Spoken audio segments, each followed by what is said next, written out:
നിശബ്ദമായ രാത്രി. മതിലിനപ്പുറത്തു നിന്നും എന്തോ ശബ്ദം കേട്ട് വീട്ടിലെ കാവൽ നായ ഉണർന്നു. അത് സൂക്ഷിച്ചു നോക്കിയപ്പോൾ ഒരു കള്ളൻ മതില് ചാടി അകത്തു കടക്കുന്നതാണ് കണ്ടത്. ആരാണത് എന്ന ചോദ്യഭാവത്തിൽ ആ നായ 2 പ്രാവശ്യം കുരച്ചു. മിണ്ടാതിരിക്കൂ, കള്ളൻ അടുത്തു വന്ന് നായയോട് പറഞ്ഞു. ഞാൻ നിന്റെ യജമാനൻ്റെ അടുത്ത സുഹൃത്തുക്കളിൽ ഒരാളാണ്. എന്നാൽ നായ വീട്ടുകാരെ ഉണർത്തുവാനുള്ള കുരയാണ് ഉടനെ തുടങ്ങിയത്. അതിൻ്റെ കുര നിർത്തിക്കാം എന്ന വിശ്വാസത്തോടെ അയാൾ സഞ്ചിയിൽ നിന്നും കുറേ ബിസ്ക്കറ്റുകളും മറ്റ് ഭക്ഷ്യവസ്തുക്കളുമെല്ലാം എടുത്ത് അതിൻ്റെ മുന്നിലേക്കിട്ടു. വേണ്ട, എനിക്കിത് ആവശ്യമില്ല, ആ നായ പറഞ്ഞു. നേരത്തെ എനിക്ക് നിന്നെപ്പറ്റി സംശയമേ ഉണ്ടായിരുന്നുള്ളൂ. ഇപ്പോൾ ലോഭമില്ലാതെ നീ എൻ്റെ മുന്നിൽ ചൊരിഞ്ഞ ഈ സമ്മാനങ്ങൾ കാര്യം വ്യക്തമാക്കി. നീ എന്തോ ദുരുദ്ദേശത്തോടെയാണ് ഇവിടെ വന്നത്. ഇങ്ങനെ പറഞ്ഞുകൊണ്ട് ആ നായ വീണ്ടും കുരയ്ക്കാൻ തുടങ്ങി. പിടികൊടുക്കാതിരിക്കാൻ കള്ളൻ വന്ന വഴിയെ മതിലു ചാടി ഓടി. പ്രണവപ്രകാശത്തിൻ്റെ പുതിയ ഒരു അധ്യായത്തിലേക്ക് എല്ലാവർക്കും സ്വാഗതം. ഹ്രീങ്കാരാമൃതപാദമഞ്ജുളമണിവേദ്യന്തരേ ഭാസുരാം ശ്രീദേവീം ശ്രിതസർവലോകസകലാഭീഷ്ടപ്രദാനോത്സുകാം ശ്രീശ്രീമത്തനുമുദ്യതർക്കകിരണാം ശ്രീശാംഭവീം ശ്രീകരീം ആത്മന്യൈക്യമുപാസ്മഹേ പരതരാം നിർവാണ സംസിദ്ധയേ. ഹ്രീങ്കാരം ഹ്രീം എന്ന അമ്മയുടെ ബീജമന്ത്രമാണ്. ഭുവനേശ്വരി ബീജമാണ് ഈ മന്ത്രം. അമൃതപാദമഞ്ജുളമണിവേദ്യന്തരേ ഭാസുരാം. അമൃതസ്വരൂപമായ ഹ്രീങ്കാരമാകുന്ന ദിവ്യമായ പീഠത്തിൽ രത്നത്തെപ്പോലെ പ്രകാശം ചൊരിയുന്ന അമ്മേ. ശ്രീദേവി എന്ന് പറഞ്ഞാൽ മഹാലക്ഷ്മി സ്വരൂപിണിയായ ദേവി എന്ന് അർത്ഥം. ശ്രിത സർവലോക സകലാഭീഷ്ടപ്രദാനോത്സുകാം. അമ്മയെ ശരണം പ്രാപിക്കുന്ന എല്ലാ ലോകങ്ങളിലുമുള്ള ഭക്തരുടെ എല്ലാ ആഗ്രഹങ്ങളും നിറവേറ്റുവാൻ എപ്പോഴും സന്നദ്ധയായിരിക്കുന്ന ദേവി. ഉദ്യതർക്കകിരണാം. ഉദിച്ചുയരുന്ന സൂര്യൻ്റെ കിരണങ്ങളെപ്പോലെ തേജസ്സുള്ള ദേവിയാണ് അമ്മ. ശ്രീശാംഭവീം. ശംഭു ശിവനാണ്. അതുകൊണ്ട് ശംഭുവായ ശിവൻ്റെ ശക്തിയായ എൻ്റെ അമ്മേ. ശ്രീകരീം. മംഗളവും ഐശ്വര്യവും നൽകുന്ന ദേവി. ആത്മന്യൈക്യമുപാസ്മഹേ. സ്വന്തം ആത്മാവിനോട് ഏകത്വഭാവത്തോടെ ധ്യാനിക്കുന്നു. അതായത് എൻ്റെ ആത്മാവ് തന്നെ അമ്മയാകുന്നു എന്ന ഭാവത്തിൽ ധ്യാനിക്കുന്നു എന്ന് അർത്ഥം. ബൃഹദാരണ്യക ഉപനിഷത്തിലെ അഹം ബ്രഹ്മാസ്മി എന്ന മഹാവാക്യമാണ് ഈ ഭാഗത്തിൻ്റെ ആശയം. പരതരാം. എല്ലാത്തിനേക്കാളും മഹത്വമുള്ള എൻ്റെ അമ്മേ. നിർവാണ സംസിദ്ധയേ. നിർവാണം മോക്ഷമാണ്. മോക്ഷം കിട്ടുന്നതിനു വേണ്ടി. ഈ ശ്ലോകത്തിൻ്റെ മൊത്തമായ അർത്ഥം നോക്കാം.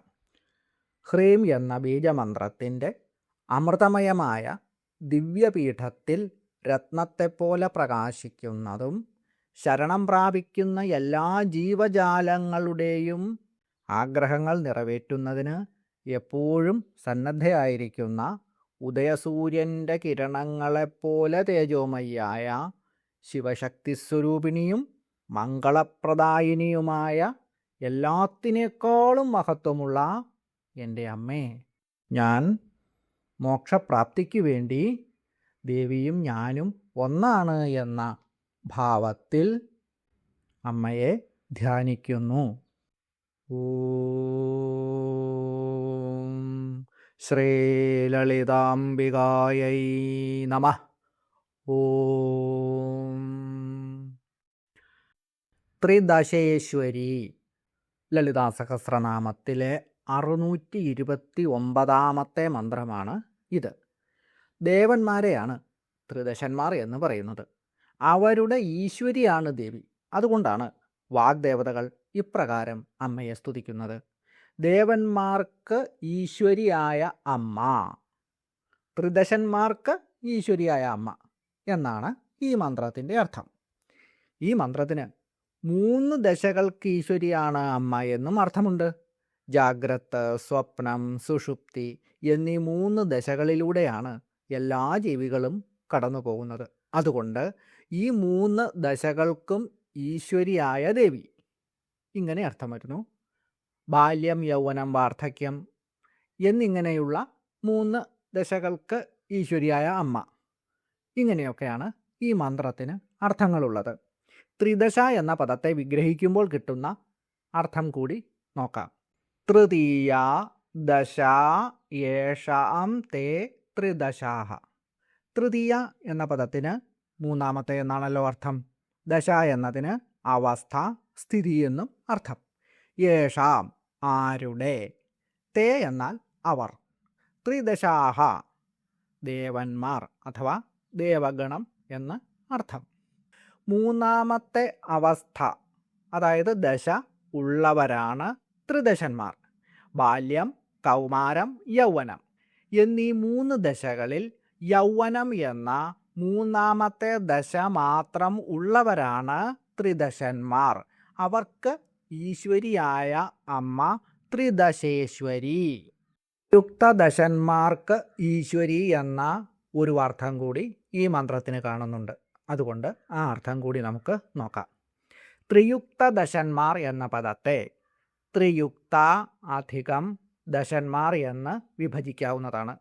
ത്രി എന്നാൽ 3, യുക്ത എന്നതിന് ചേർന്ന, ഉൾക്കൊള്ളുന്ന, സംയുക്തമായ എന്നിങ്ങനെയുള്ള അർത്ഥങ്ങളുണ്ട്. ദശന്മാർ 10 പേർ എന്ന് അർത്ഥം. അതുകൊണ്ട് ത്രിയുക്ത ദശന്മാർ എന്നതിന് 3 ചേർന്ന 10 അഥവാ 13 പേർ എന്ന അർത്ഥമാണ് വരുന്നത്. സംസ്കൃതത്തിൽ ത്രയോദശ എന്ന പദത്തിനും 13 എന്ന അർത്ഥമാണല്ലോ. അതുകൊണ്ടാണ് 13 വിശ്വദേവകൾക്ക് ഈശ്വരിയായ അമ്മ എന്ന ഈ മന്ത്രത്തിന് അർത്ഥം വരുന്നത്. ഓം ത്രിദശേശ്വര്यै നമഃ. ഓം ഓം ഹ്രീം ത്രിദശേശ്വര്यै നമഃ. കൊച്ചു കുഞ്ഞുങ്ങൾ മുതൽ പടുവൃദ്ധന്മാർക്ക് വരെ എപ്പോൾ വേണമെങ്കിലും ജപിക്കാവുന്ന ഒരു മന്ത്രമാണിത്. ഈ മന്ത്രം ജപിക്കുന്ന കുഞ്ഞുങ്ങൾക്ക് ഉണർവും ഉന്മേഷവും ഉണ്ടാകും. ബുദ്ധിശക്തി വർദ്ധിക്കുന്നു. പഠന കാര്യങ്ങളിൽ പുരോഗതി ഉണ്ടാകുന്നു. യൗവന ദശയിലുള്ളവരാണ് ജപിക്കുന്നത് എങ്കിൽ അവർക്ക് പെട്ടെന്നുള്ള ആഗ്രഹസാധ്യമാണ് ഫലം. വിവാഹം തുടങ്ങിയ മംഗളകാര്യങ്ങൾ, ജോലി, മാനസികമായിട്ടുണ്ടാകുന്ന ബുദ്ധിമുട്ടുകളെല്ലാം ഒഴിവായി കിട്ടും. വാർദ്ധക്യത്തിൽ ഉള്ളവർക്കാണെങ്കിൽ ആരോഗ്യകരമായ ജീവിതമാണ് സാധ്യമാകുന്നത്. വാർദ്ധക്യ സഹജമായ അസുഖങ്ങളും മറ്റു വിഷമങ്ങൾക്കും ശാന്തി ഉണ്ടാവുകയും ചെയ്യും. ആദിപരാശക്തിയായ മഹാദേവി എല്ലാവരെയും അനുഗ്രഹിക്കട്ടെ എന്ന് പ്രാർത്ഥിച്ചുകൊണ്ട് എൻ്റെ അമ്മേ അവിടുത്തെ തൃപാദപത്മങ്ങളിൽ സാഷ്ടാംഗം പ്രണമിച്ചുകൊണ്ട് നിർത്തുന്നു. നന്ദി, നമസ്കാരം.